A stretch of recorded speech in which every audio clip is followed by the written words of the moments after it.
Hey guys, back again. Red Vader here. This time we're going to be talking about how to build your character when you're doing a PvP style game. Before we talked about different weapons that we can use in different slots. Now let's talk about a little bit deeper the armor and different perks we can run with it. In PvP, we have access to the Charged with Light system. Charged with Light gives us the status Charged with Light that we can use to do different things.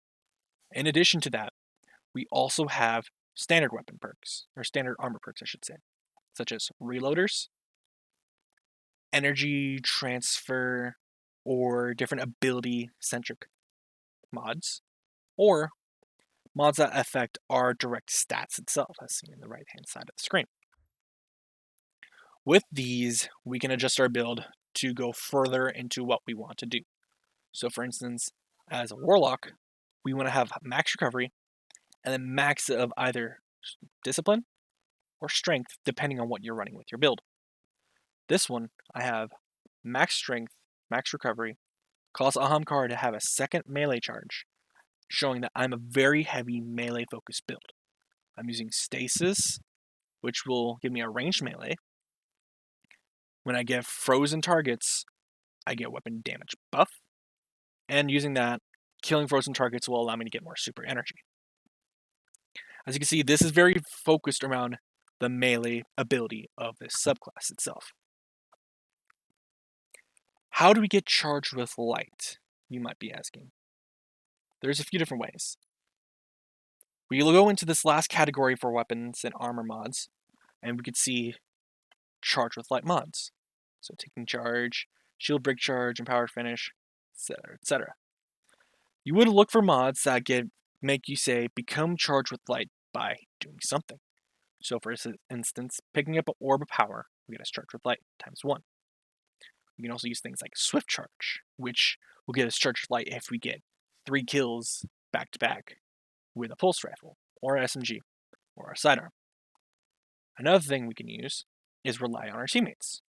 With powerful friends, we get an additional mobility buff, and if our teammates become if we become charged with light, our teammates do. So that way they can get charged with light and use the abilities that come with charged with light. Now, what's the payoff of using charged with light? Primarily, our biggest payoff with charged with light is going to be high energy fire, which is going to be a flat 20% damage buff onto whatever weapon we're using. If we get a kill, it removes 1 stat. There's different ways to use charge with light. The primary way of using charge with light is just getting that flat damage buff. Now, however, there are ways to abuse the charge with light system that enable us to get more charge with light or different ways of using charge with light. For instance, we can get charge with light with sniper kills, grenade launcher kills, pulse rifle, auto rifle, so on and so forth. The most common way of using them would be the high energy fire. However, we could still use other mods too. So, for instance, surprise attack will give our sidearm a major damage buff when using them. We can also use something like Where was it? Energy transfer was a good one too. Not as good as high energy fire though. I just recommend using high energy fire. I believe firepower also works too, where you use your grenade and you get a grenade back faster. However, when it comes to PvP, the strongest charge light mod that you should use as your payoff would be high energy fire, just so that way you could chain more kills. One of the best, most effective ways that I found out that you could use high energy fire is that you want 3 methods of charging yourself. For instance, taking charge, radiant light. This one gives me a strength buff and charges myself and allies whenever you use your super. And swift charge. So that's 3 different ways of getting charged with light. Then we have stacks on stacks. Stacks on stacks gives you 2 stacks of charge with light every time you get charged. And 2 is your normal top end of however much you can get. Therefore, we can combine that with high energy fire. And if you get yourself charged with light, you get 2 damage buff kills and sense. After getting 2 kills, if you're using something that's masterworked, like Cold and Isle here, you create an orb. You can pick up the orb and go again. And it just creates an infinite loop of just straight damage buffing, so to speak. When you look at each subclass, you should also look into what is the most broken thing. We've already spoken about how the melee for Warlock is right here. It's really strong. If we compare this to Voidwalker, the grenade on this one is a one-shot grenade. Right here at the handheld Supernova. So you would want to go into a more grenade energy focused build. And that's when you can use something like Firepower.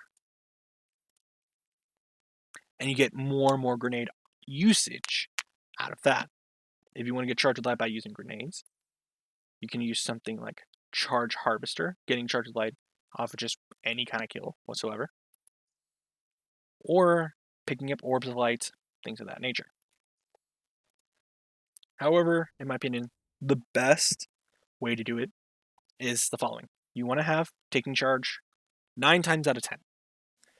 You want to have a specific Charge with Light mod that goes into your build. For instance, either Radiant Light, Powerful Friends, if you need mobility or strength, respectively. You want one mod that works towards your primary weapon and getting multiple kills with that primary weapon.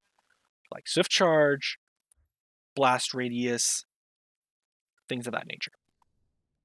Finally, you want to use High Energy Fire and Stacks on Stacks in conjunction with one another. That way, you are able to you would be able to snowball in an essence, because you get 2 kills, create an orb, pick up the orb, get 2 orbs back, and just create a loop. As long as you don't die, you can keep getting kills. Easy, right? Another thing you need to look into is what your weapon can do with your build. For instance, if I'm going to a 6v6 build in a 6v6 fight, I can swap to Swashbuckler on this specific weapon, and that way I have 2 melee charges to try to get kills with. Swashbuckler would give my weapon a ×5 Swashbuckler buff, which I believe comes out to about a 30% damage buff in PvP, making it easier to get kills, which will make it become easier to get charged with light, making the next kills easier, and you can see the snowball, how it continues from there. You can do this with any weapon archetype, to be honest. Like if you want to use, say, Ace of Spades, we can add on something like Precision Charge, which it may give us a negative stat in our strength. However, multi-kills with a hand cannon, bow, or scout rifle will do something very similar to Swift Charge. So there are methods, no matter what kind of build you're using, you can use essentially whatever you want. PvP is very open right now, and I really, really recommend getting into it. It teaches you how to improve yourself if you're willing to look into it.